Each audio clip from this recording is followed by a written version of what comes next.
Tünügün 3 kal tutuydu. Ha. Onun aldığım 2 kal tutuydu. Apparatni topsam qo'y. Şuna yakışıvadı.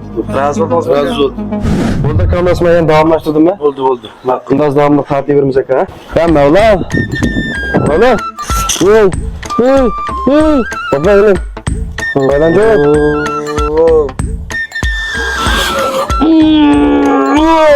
Mihriban şagir Kasım Değmen seni perişten Sen xil bir shashlab ag'antimni xalqaydi uxlaqas ekanda. Charchash yig'irib material bormi ichida ya? Ayyam, o'zimni tayyor. Nima shogirdni ish qilib uxlamay qoldim jumamanda uxlab qolib bir ish qila olamizmi ishimiz? Qilmayman bo'pti. Mihriban şagir Kasım Bilgan sen unutib qo'ygan narsani bilsang, shunga niyaqi. Boshlar o'zim papira. Oldu laf yok. Ne bilan qilsam? Mihriban şagir Kasım Apparat mutqatdimi? Menda emasmi? Qo'saq mutqamidan. Qosaq.